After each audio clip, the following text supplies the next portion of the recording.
Hola, muy buenas noches tengan todos. Me da mucho gusto volverlos a saludar, especialmente porque ya hacía tiempo que no nos veíamos. El tema del que hoy vamos a tratar tiene que ver con la locución de la radio y la televisión. Para poder entender este tema debemos hablar un poco sobre lo que tiene que ver con los tipos de locutores existentes, o bien los tipos de locuciones que hay.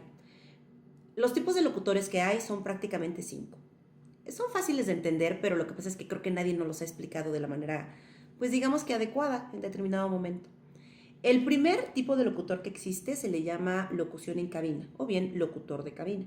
Este tipo de locutor es aquel que se encarga de hacer las conexiones entre, por ejemplo, una ráfaga, una entrevista. Es decir, es aquella persona o aquel locutor que normalmente antes de que entre una entrevista, él hace este enlace entre una parte y la otra, una cápsula, una cortinilla, etc. El segundo tipo de locutor que existe se le llama locutor publicitario. Este locutor es un locutor realmente muy interesante, porque este tipo de locutor es aquel que pues se encarga de vender. Tiene una voz muy buena para vender, pero más que una voz muy buena, que más adelante lo trataremos, lo que tiene es que tiene una capacidad muy fuerte e impresionante de poder darle énfasis a las palabras claves o bien al mensaje clave para que el producto sea vendible. Por lo tanto, la verdad es que este tipo de locutor es pues muy vendible o muy taquillero. El otro tipo de locutor que existe se le llama locutor musical. Ay, este locutor realmente es un locutor que todos hemos visto alguna vez y que nos ha enamorado, porque es el tipo de locutor especialista en música, que sabe desde el artista, la historia del artista completo, el tipo de música, a qué género pertenece, de qué país, de qué década, etc. La verdad es que una de las características de este tipo de locutor es que debe tener un amplio conocimiento, pero realmente un amplio conocimiento respecto a música.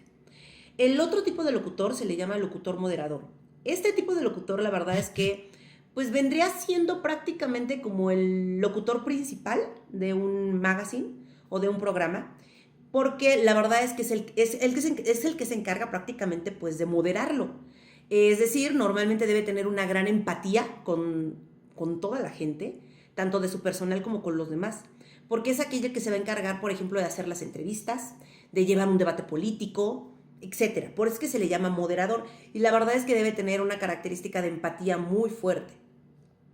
Este tipo de locutores normalmente son los titulares, por ejemplo, de los programas matutinos o de los magazines, como ya les había comentado. Y finalmente el quinto tipo de locutor. Este tipo de locutor se le llama locutor operador. Por los tiempos, antes no se daba mucho, pero actualmente por los tiempos, pues digamos que es como el todólogo. Además de ser la voz oficial, se encarga de editar, se encarga de microfonear en ese momento, es decir, de ser como todo. Antes, como les comentaba, casi no se daba, pero actualmente, como se está viviendo la vida, los famosos youtubers, pues podrían ser este tipo de locutor operador, aquel que está hablando, diciendo, enfatizando y todo este tipo de cosas, pero además pues obviamente se encuentra también haciendo sus ediciones. Y pues ya prácticamente los podemos observar muchísimo más en estos últimos tiempos. Pero bueno, lo que sí tenemos que tener muy claro cuando nosotros hablamos de locutores es que un locutor tiene que ser capaz de informarte, tiene que ser capaz de hacerte, de enseñarte, tiene que ser capaz de anunciar cualquier cosa, de culturizarte y capaz de poder capacitar pues a cualquier persona que lo esté escuchando. Por lo tanto, algo que debemos tener muy claro es que la voz de un locutor o de aquel que se dedique a hacer una locución en radio es que debe tener dos características principales. La primera, y que es sumamente importante, es que debe ser muy claro. Muy, pero exageradamente claro. Su voz tiene que ser activa. No puede ser una voz pasiva que se vaya como entre las sombras diciéndote, porque te aburre, no te lleva en el presente. Por lo tanto, la verdad es que son de esas voces que no te terminan, pues digamos que cautivando. Y la segunda parte es que debe ser breve, especialmente porque debemos recordar que en la radio el tiempo es oro. Por lo tanto, no puedes tardarte mucho, tienes que ser breve, conciso. Y eso es prácticamente el éxito de la radio. Por lo tanto, una de las características que debe tener, pues, este tipo de locutor es que, por desgracia, debe dominar, y digo por desgracia para ustedes, no para mí prácticamente, y ni para las personas que se dedican a la parte de la radio, pero debe aprender a dominar ortografía, morfología, sintaxis, vocabulario amplio. Y el vocabulario amplio, déjenme decirles que solo se consigue leyendo. Por lo tanto, tendrán que leer mucho si se quieren dedicar a este oficio. Debe saber escribir muy bien, pero principalmente tiene que saber narrar. Porque cada frase que dice te tiene que llevar a soñar, a pensar más allá de lo que solamente estás escuchando.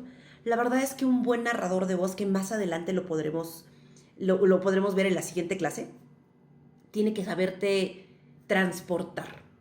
Pero este transporte de voz va muy, pero muy, muy ligado a otras características de la radio como tal, que tienen que ver con la música.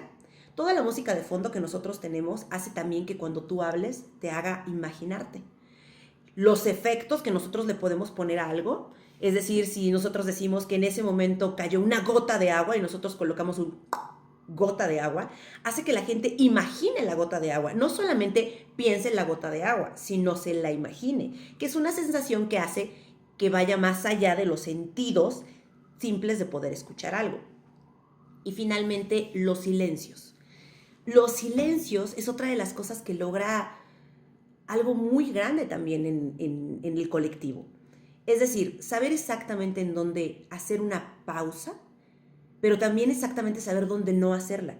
Si han escuchado, me imagino, alguna vez algún programa o alguien que estaba diciendo algo y de buenas a primeras se quedó callado. Cuando tú estás grabando, esos 3 segundos tú sientes que, wow, no fueron nada. Pero cuando a ti te toca escuchar del otro lado y dices 3 segundos y no escuchas nada, y son interminables, realmente interminables. Por lo tanto, los invito a que tengan muchísimo cuidado, obviamente, para poder utilizar este tipo de silencios dentro de la locución, especialmente si ya piensan dedicarse a ello. Pero bueno, esto fue todo respecto a este tema y nos vemos en el siguiente. Espero les guste. Cuídense. Adiós.